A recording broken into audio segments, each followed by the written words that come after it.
반갑습니다. 김영진입니다. 드디어 그가 돌아왔습니다. 힙스터의 왕 웨스 앤더슨 감독이 돌아왔습니다. 오늘의 영화 프렌치 디스패치입니다. 전 솔직히 웨스 앤더슨 영화를 그랜드 부다페스트 호텔 한 편밖에 못 봤기 때문에 그 한 편을 가지고 감독의 전체적인 성향을 파악하는 것을 최대한 경계하려고 했고, 또 이번 프렌치 디스패치에 있어서도 전작에서 보여준 것을 기반으로 해석하려고 하는 것을 최대한 피하려고 했지만, 솔직히 이번 영화는 그 무호와 많은 구석에서 닮아 있습니다.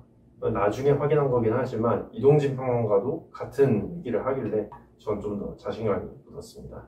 하나씩 살펴보자면 좌우 대칭적인 구도나 화면비를 통한 연출이 다 그렇고요. 특히 도입부를 보면 역시 프로덕션 스킬에 있어서는 만숙을 찍은 감독이다 싶은데, 웨이터가 편집장실을 향해 가는 장면, 그리고 조간으로 나온 잡지가 소매점까지 도달하는 장면, 영화의 배경이 되는 앙리를 설명하는 장면처럼 많은 곳에서 하나의 테이크 안에서 인물과 사물들이 끊임없이 정해진 타이밍에 맞춰서 프레임 안에 들어오면서 구도를 유기적으로 변형시키고 관객들의 시선도 움직이게 하죠. 그랜드 부다페스트 호텔 오프닝에서도 같은 맥락의 장면을 확인할 수 있습니다.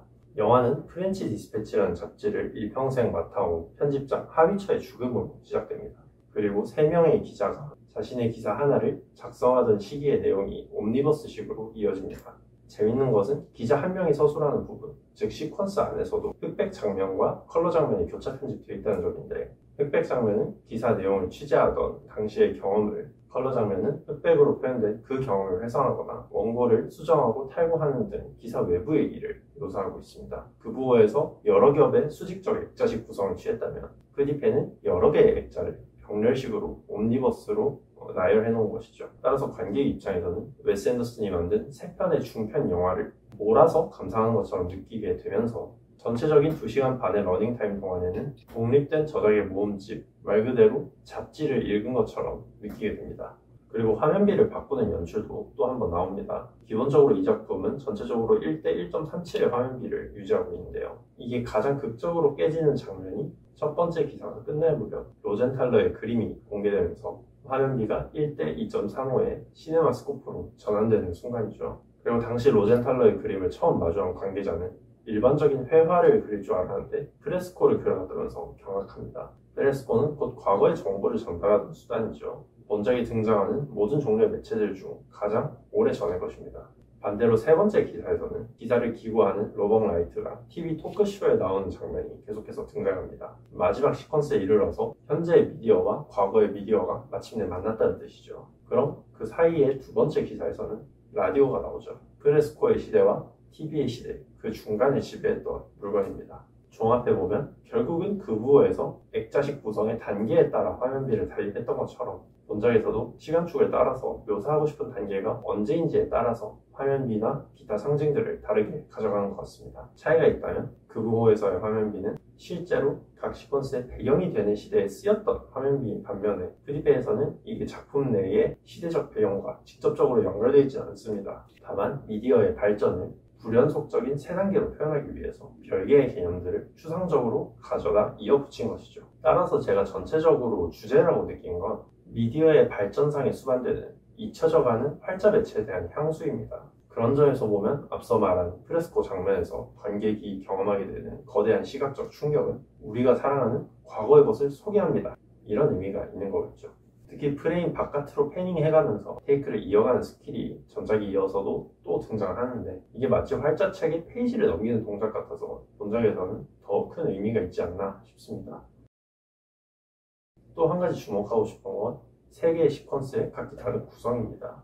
첫 번째 시퀀스는 기자가 로젠탈러의 일대기를 정직하게 회상하는 장면이고요. 그 무대는 마치 연극이 이루어지는 스테이지 위를 연상케 합니다. 반면 2번째 시퀀스는 기사 밖에 있는 기자의 현재 모습이 굉장히 많이 끼어듭니다. 3번째 시리즈는 앞서 말한 토크쇼에서의 회상은 물론이고 애니메이션과 미니어처 등등 다양한 기법으로의 실험적인 전환이 돋보입니다. 고전적인 형태의 무대 예술에서 해체주의로 대표되는 포스트 모더니즘으로 이어지는 맥락 같기도 하고요. 단수에서 시작해서 복수의 집합, 다양한 기법의 콜라주로 변해가는 과정이기도 합니다. 영화에서 컷의 결합은 흔히 몽타주라고 불리긴 하지만, 저는 이 3번째 시퀀스가 전혀 다른 속성의 요소들이 모여서 그 집합 그 자체로 결과물을 낸다는 점에서 콜라주라고 부르고 싶습니다. 이렇게 세 번째 시퀀스가 전혀 다른 요소들의 집합이고 또 전체적인 작품 역시 전혀 다른 성격의 시퀀스들의 집합입니다. 강력한 카리스마를 발휘하던 편집장의 모습으로 시작했던 영화가 그의 부고를 함께 작성하는 필진의 모습으로 끝난다는 점에서 이런 구성은 상당히 의미심장합니다. 창작이라는 행위가 능력과 권위를 모두 가진 소수의 사람에게만 허락되었던 과거에서 저 같은 사람도 동영상 자르고 붙여서 유튜브에 올릴 수 있는 그런 현대로의 변화일 수도 있고요. 아니면 배경이 되는 격동의 6, 70년대에 68운동의 여파로 표현의 자유의 범위가 폭발적으로 확장한 환경에서 다양한 형태의 예술이 마침내 공존할 수 있게 된 모습, 그 자체의 아름다움을 찬미하는 것일 수도 있습니다. 거기에 더해서 각 시퀀스의 특징을 기자들의 문체와 연결지어서 인물의 캐릭터성까지 부여한 건 정말 탁월한 것 같습니다. 물론 이 영화에서 가장 아름다운 것은 레아 세두의 헤어 누드죠. 다만 편하게 감상하기에 그렇게 친절한 영화는 아닙니다. 안 그래도 현학적인 대사가 엄청 많기까지 해서 자막 다 읽어서 머리에 집어넣기도 벅차고요. 웨스 앤더슨 영화답게 사람도 엄청 많이 나옵니다. 분명 크리스토프 발츠가 출연했던 것 같은데 이 영화가 나오면 어느 부분에 어떤 캐릭터로 나왔는지 하나도 기억이 안 날 정도일까요? 사실 두 번째 시퀀스에서는 보다가 졸기까지 했습니다, 저는. 그런데 제가 보다가 졸았다는 건 그 영화가 그만큼 명작이라는 겁니다. 화양연화부터 시작해서 문라이트, 블레이드 러너 2032, 지옥의 묵시록, 중경삼림, 왕가희 감독은 두 편이나 만들었고요. 어쨌든 그만큼 볼 가치는 충분한 영화입니다. 앞에서 줄줄이 말한 것도 있지만 사실 다 제쳐두고 웨스 앤더슨이 일단 영화 이쁘게 만드는 걸로는 이젠 타의 추종을 보라는 것 같습니다. 시각적 그리고 미학적인 황홀경에 몸을 맡기는 것만으로도 이 영화를 볼 이유는 충분하지 않나. 오는 아카데미 시상식에서 좋은 결과 기대해 보겠습니다. 다음 영상에서는 최근 굉장한 인기를 끌고 있는 영화를 다뤄볼까 했는데 그거 말고 개인적으로 특별하게 감상한 작품이 또 하나 있고요. 또 그동안 보긴 봤지만 리뷰 분량이 얼마 나오지 않은 영화들을 모아놓은 것도 있는데 이것도 언제까지 계속 묵혀둘 수는 없는 노릇이고요. 아니면 정말 오랜만에 영화 리뷰 외에 다른 걸 또 해볼까 싶은데 정확하게 뭘 할지는 미래에 저에게 달렸습니다. 아무튼 새해 복 많이 받으시고 전 다음 영상으로 돌아오겠습니다.